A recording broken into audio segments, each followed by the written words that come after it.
Kami dari SMP Negeri 7 Tangerang sedang melakukan kegiatan edukasi ke TPA Rawakucing. Yuk kita simak bersama. Tak kenal maka tak sayang. Kemari dulu nih diajaknya kali ini sama Bu Guru. Ya kan?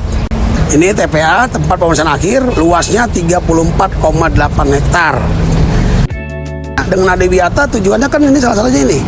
Adik-adik, pelajar yang usianya remaja, semangatnya masih tinggi, tenaganya masih kuat, punya kedepannya punya inovasi apa, gimana caranya kita bisa terbantukan.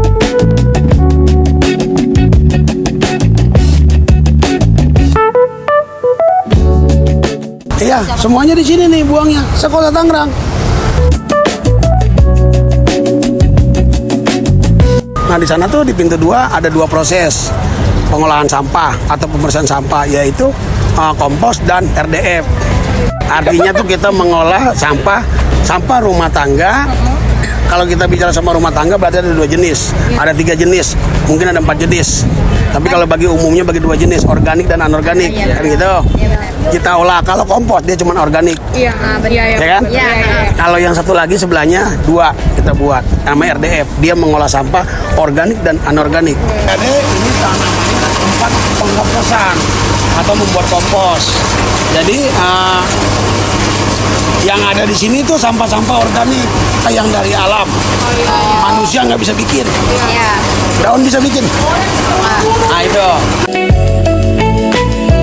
Nah ini adalah sampah organik.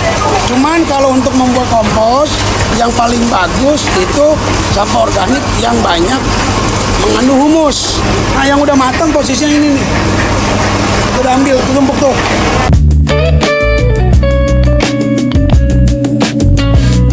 Silakan kamu cium. Iya, wangi kok.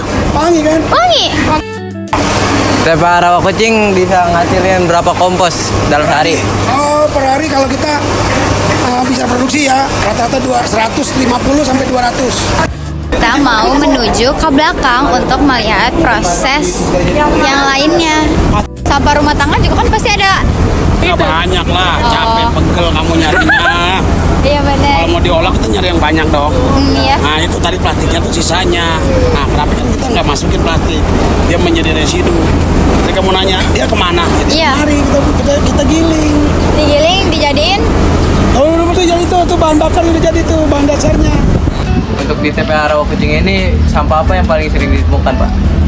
Pertanyaannya sampah yang banyak ditemukan. Kita cuma 2, organik dan anorganik. Secara skala besar kita baginya itu aja 2. Kalau saya sebutkan detailnya bingung kamu ntar jawabnya. Karena anorganik ada plastik, ada ini gitu ya. Tapi kita tidak ada sampah B3. B3 itu adalah sampah-sampah bahan-bahan berbahaya, baik itu dari medis ataupun dari industri yang bahan-bahan sifatnya kimia. Yang ada di sini adalah sampah organik dan anorganik yang berasal dari rumah tangga yang ada di Kota Tangerang. Alhamdulillah yang bisa kami temukan baru itu. Apa aja tahapan yang dilakukan agar sampah dapat dikelola dalam Kalau tahapannya sebenarnya yang paling baik dan menjadi harapan kita semua ya, itu sampah dari awal muasal di rumah itu sudah diolah, sudah dipisah. Mana yang organik, mana yang anorganik, mana yang B3. Nah, yang sampah anorganik pun bisa diolah kembali. Mana yang mempunyai nilai ekonomis, mana yang tidak. Jadi yang sampai ke TPA yang kami harapkan adalah residu. Kalau residu itu yang ada kalau di komputer itu rekekobin. Gudang sampah kita ini rekekobinnya, bukan sampahnya. Kalau sampah kan adanya banyak di masing-masing folder. Jadi kita mengharapkan TPA itu ke depannya proses itu berlangsung dari masyarakat, dari individu, dari rumah.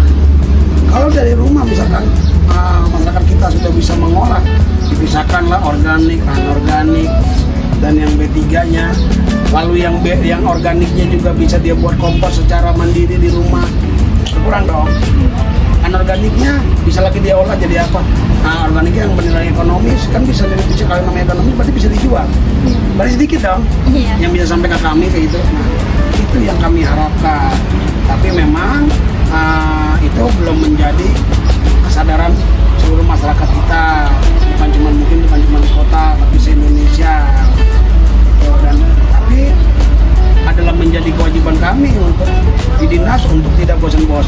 memberikan pengarahan atau penyuluhan terkait masalah itu.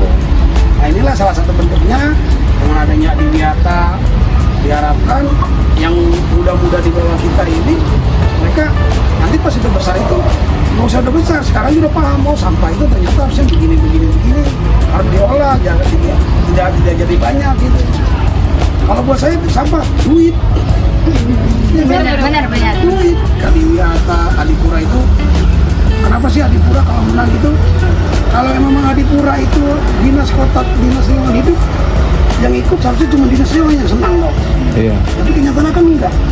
Karena kita juga tanpa masyarakat, tanpa teman-teman di sekolah, tanpa teman-teman di pondok pesantren, di DKM-nya, kita nggak bisa apa-apa. Kami cuma begini. Terima kasih untuk pihak Dinas Lingkungan Hidup yang telah memberikan kita ilmu dan juga pengalaman yang banyak. Dari sini kita juga bisa belajar buat kedepannya lebih bisa memanfaatkan lagi untuk sampah-sampah. Terima kasih Bapak. Terima kasih banyak. Terima kasih, Pak. Guys, jadi kita udah selesai nih kunjungannya. Dari kunjungan ini kami belajar bahwa sampah yang kita hasilkan setiap hari harus dikelola dengan baik. Kami juga memahami pentingnya memilah sampah, Mengurangi penggunaan barang sekali pakai serta menerapkan prinsip reduce, reuse, dan recycle dalam kehidupan sehari-hari. salam lestari dan jaga lingkungan.